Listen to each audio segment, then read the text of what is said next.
Friends, स्वागत है एक बार फिर से आपका पुणे ट्यूटोरियल्स में।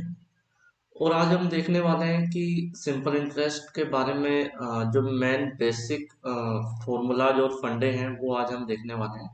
और जो शॉर्ट ट्रिक्स हैं वो भी हम देखेंगे। तो पहले भी मैं बताता आया हूँ हर वीडियो के अंदर कि सबसे पहले हम बेसिक और उसके बाद में हम शॉर्ट ट्रिक, क्योंकि बेसिक अगर आपको आता है तो शॉर्ट ट्रिक आप बना सकते हो। अगर बेसिक नहीं आता है तो शॉर्ट ट्रिक भी आपसे फिर नहीं बन पाए। ठीक है, तो इसी उसमें हम आगे बढ़ते हैं। सबसे पहले हम चलते हैं हमारे फर्स्ट पार्ट इंट्रोडक्शन की तरफ। तो मैंने एसएससी सीजीएल 3 बार क्लियर किया हुआ है और मैंने 193 मार्क्स मिले थे मेरे को मैथ्स के अंदर। तो सबसे पहले हम आपको बताना चाहेंगे कि अगर आप फर्स्ट टाइम देख रहे हो वीडियो तो हमारे चैनल को सब्सक्राइब जरूर करें। और इसके बाद चलते हैं हम आगे। अब हमारे पास में एक धनराशि का साधारण ब्याज वार्षिक इस वार्षिक दर से कितने वर्षों में मूलधन के बराबर हो जाएगा। ठीक है, in how many years will the simple interest on a sum of money be equal to the principal at rate of 12 and 2/4% per annum. ये बोल रहा है कि कितने साल में, ठीक है, कोई एक राशि है उसका जो साधारण ब्याज है वो मूलधन के बराबर हो जाए। सिंपल है, जैसे रेट और टाइम था वैसे ही ये है। देख लेते हैं सिंपल इंटरेस्ट का फॉर्मूला क्या होता है, पता ही है। Principal into rate into time divide by 100, यही होता है। ओके, अब एक बात बताओ, सबसे पहले तो पूछ रहा है वो टाइम कि कितने वर्षों में मूलधन के बराबर हो जाएगा। आपको केवल रेट दी हुई है। क्या दी हुई है? रेट दी हुई है। तो देखो आप क्या करोगे कि सबसे पहले तो एस आई और पी दोनों क्या है, बराबर बोल रखे हैं उसने। क्या बोल रखे हैं? बराबर बोल रखे हैं। तो देखो फॉर्मूला बनाएंगे अपन कैसे। एस आई को पी लिख देते हैं हम।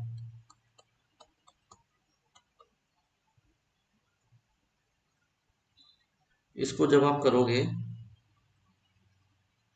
ठीक है,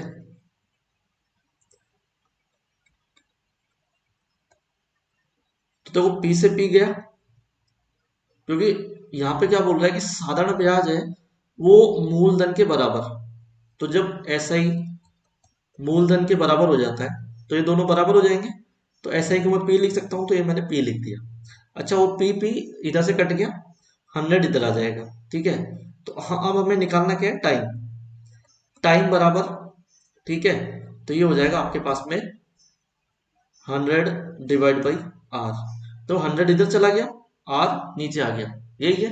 अच्छा, इस तरह से नहीं समझ रहे तो वैसे समझ लो। टाइम का फॉर्मूला क्या होता है? टाइम का फॉर्मूला क्या होता है? चलो वापस से देखते हैं। टाइम का फॉर्मूला क्या होता है, ये तो पता ही है। एस आई गुणा 100 divide by principal into rate, यही होता है।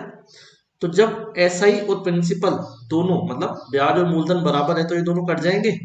तो टाइम क्या हो गया हमारे पास में? 100/आर, यही होगा। ठीक है, तो जब भी एस आई और पी मतलब प्रिंसिपल मूलधन, ब्याज और मूलधन जब बराबर हो तो आपको डायरेक्ट क्या करना है? टाइम बराबर 100/आर। ठीक है, ये आपको करना है। ओके, मतलब रेट को 100 में डिवाइड डिवाइड कर दो, आंसर आ जाएगा। अगर रेट निकालनी है तो भी यही होगा। तो क्या होगा? 100 में टाइम को डिवाइड कर दो तो रेट आ जाएगी।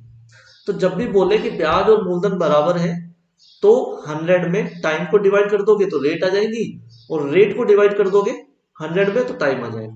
ठीक है, तो ये डायरेक्ट है। ओके, अब क्या करना है, अब आप देख लो। आपको क्या पूछ रहा है? टाइम पूछ रहा है। टाइम पूछ रहा है तो 100 में क्या डिवाइड करोगे? इसको डिवाइड कर दो। ठीक है, तो इसको जब डिवाइड करोगे तो ये हो जाएगा 50/4। तो 50/4, 4 ऊपर चला जाएगा। ठीक है, तो ये हो जाएगा 100/50 इंटू 4।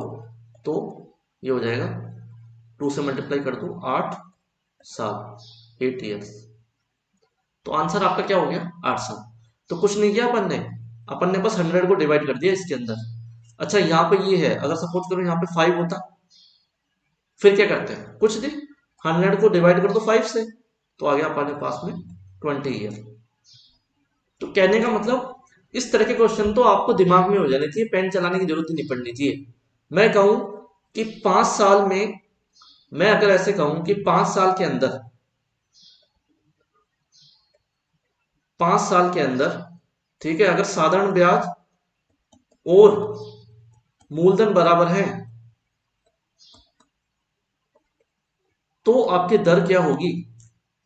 तो आपको पता होना चाहिए 100 में 5 का डिवाइड कर दो, दर आ जाएगी। तो ये हो गया हमारे पास में 20। तो आंसर क्या हो जाएगा आपका 20%। अगर मैं कहूं ये 10 है तो क्या होगा, 100 में 10 को डिवाइड कर दो, 10, तो 10% आ जाएगी।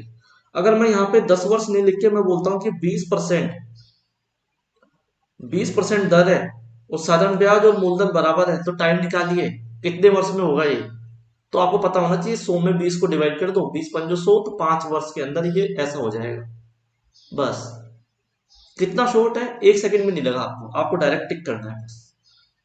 ठीक है, तो यहाँ पे भी वही था, 50/4 था, 100 में 50/4 डिवाइड किया तो 50 को 100 से 2, और 2 × 4 8%, 8 साल। तो यहाँ पे आंसर आ गया अपना 8 साल। पेन चलाने की जरूरत नहीं है। ठीक है, तो इसी तरह से हम क्वेश्चंस करते रहेंगे। आगे चलते हैं। और ये क्वेश्चन किस में आया देखो, CHSL 2020 के अंदर आया हुआ क्वेश्चन। Got it, okay. तो चलते हैं हम नेक्स्ट क्वेश्चन की तरफ। इसमें कह रहा है, with a given rate of simple interest the ratio of principal and amount for a certain period of time is 4:5। After 3 years with the same rate of interest the ratio of the principal and amount becomes 5:7। the rate of interest is, Hindi में देख लेते हैं, दी गई सरल ब्याज की किसी दर से किसी समयावधि के लिए मूलधन तथा मिश्रधन 4:5 के अनुपात में है। 3 वर्ष के उपरांत उसी ब्याज की दर से मूलधन का मिश्रधन से अनुपात 5:7 हो जाता है, ब्याज की दर क्या होगी। अब देखो, हम देखते हैं सबसे पहले कि ये आया हुआ है SSC CGL टायर 1 2007 के अंदर। ठीक है, अगर आप बेसिक क्वेश्चन देखोगे कि बेसिक अगर तरीका देखोगे तो बेसिक तरीके से इसके अंदर बहुत टाइम लगने वाला है। कम से कम ये क्वेश्चन बेसिक मेथड से 3-4 मिनट का क्वेश्चन है। क्यों? क्योंकि सबसे पहले दो अलग अलग रेशियो दिए हुए हैं। ठीक है, तो अगर आप देखोगे कि 4:5, 5:7, तो पहले हमें टाइम नहीं पता कि दर किसी दर से समयावधि, किसी समयावधि के लिए मूलधन और विसर्जन ये था, तो ना तो इसमें रेट पता है ना हमें टाइम पता है। पर 3 वर्ष के बाद उसी दर से, तो दर तो सेम हो गई, पर टाइम नहीं पता हमें, तो टाइम के अंदर 3 साल और जोड़ दो, फिर जो रेशियो हो जाता है वो हो जाता है 5:7। ठीक है, तो होता क्या है कि फिर इसको हम लिखेंगे 4x 5x, इसको लिखेंगे हम 5x 7x, इस तरह से लिखेंगे। ओके, तो जब इस तरह से लिखोगे आप तो ये हो जाएगा हमारे पास में। फिर इसके अंदर अलग से इसका मूलधन निकालना पड़ेगा, इसका अलग से निकालना पड़ेगा, फिर डिवाइड करेंगे, डिवाइड करके फिर टी निकालेंगे, टी से टाइम निकालेंगे, टाइम से फिर रेट निकालेंगे, बहुत लंबा होने वाला है। ओके, तो इतना लंबा नहीं करके हम शॉर्ट में देख लेते हैं कि इसको करते कैसे। जब भी आपको दो रेशियो दिए हुए हो अलग अलग, हमेशा काफी क्वेश्चंस के अंदर काम आने वाली है ये चीज, ध्यान रखना। जब भी दो अलग अलग रेशियो दिए हुए हो, ठीक है, तो आपको क्या करना है, आपको ये पता है कि मूलधन हमेशा सेम होता है पहले भी और लास्ट में भी। बस उसमें क्या चेंज होता है, सिंपल इंटरेस्ट। पहले सिंपल इंटरेस्ट 0 होता है स्टार्टिंग में, फिर धीरे धीरे धीरे ऐड होते हुए वो बढ़ता जाता है। इस वजह से जो मिश्रधन है वो बढ़ता रहता है। ओके, क्योंकि मिश्रधन क्या होता है, ब्याज प्लस मूलधन, तो जितना ब्याज बढ़ेगा उतना ही मिश्रधन बढ़ता जाएगा। पर मूलधन जो होता है, जो पहले स्टार्टिंग में जो होता है उतना ही हमारा लास्ट में होता है। ये बेसिक फंडा है, ये आपको दिमाग में क्लियर कर लेना है, ये फिट कर लेना है। ओके, अब मूलधन पहले कितना था, 4:5। मूलधन और मिश्रधन क्या था, 4:5। बाद में क्या हो गया, 5:7। तो पहले मूलधन था 4, बाद में हो गया 5। जबकि आपको पता है कि मूलधन हमेशा जो स्टार्टिंग में होता है वही लास्ट में होता है। तो मतलब मूलधन को हमें क्या करना पड़ेगा, सेम करना पड़ेगा। तो जब सेम करना हो, तो अगर अलग अलग वैल्यू है और उसको सेम करना हो तो क्या करना पड़ेगा, इसको 5 से मल्टीप्लाई कर दो और इस 5 को 4 से मल्टीप्लाई कर दो।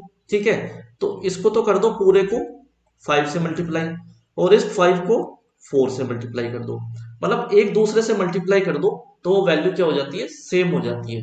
बहुत अलग अलग चैप्टर्स के अंदर इस तरह से काम आएगा ये रेशियो। अगर अलग अलग रेशियो होता है तो इस तरह से हम करते हैं, ये ध्यान रखना। तो देखो 4 को जब 5 से मल्टीप्लाई करोगे तो ये हो जाएगा कितना 20 रेशियो, 5 को 5 से करोगे तो हो जाएगा 25, ऐसे 5 को जब 4 से करोगे तो ये हो जाएगा 20 रेशियो, और 7 को जब 4 से करोगे तो ये हो जाएगा 28। ठीक है, अब आप देखो मूलधन सेम हो गया, मूलधन सेम हो गया।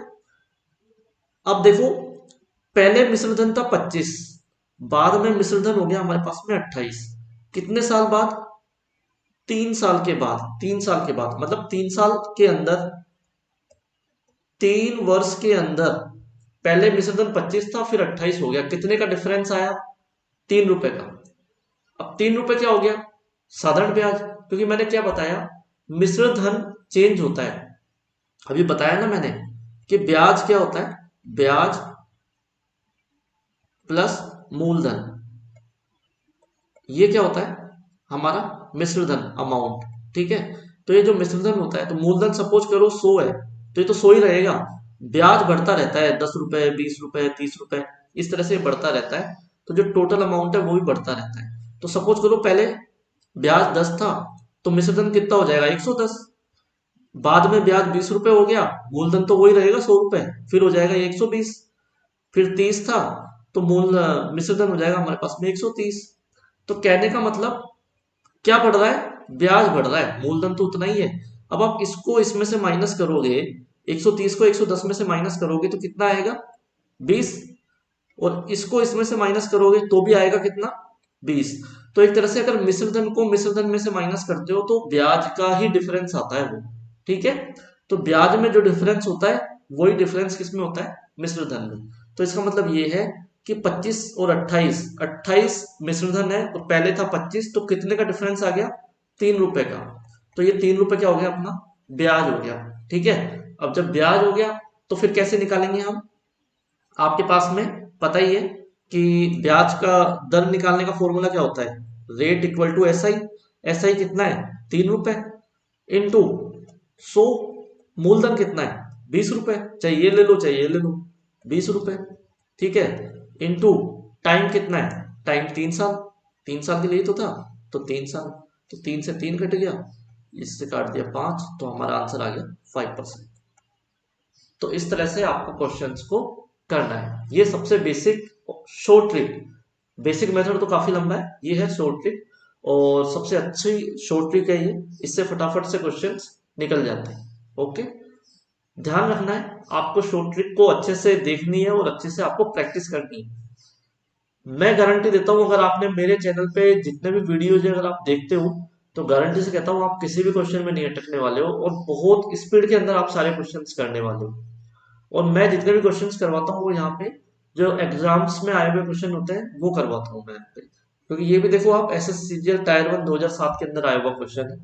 ओके, और मैक्सिमम जो रिपीटेशन होते हैं वो इसी तरह के क्वेश्चंस के होते हैं, बस जो डेटा होता है वो चेंज हो जाता है। बस मैं ये कहूंगा आपको प्रैक्टिस जरूरी है, प्रैक्टिस जरूर से जरूर करनी है।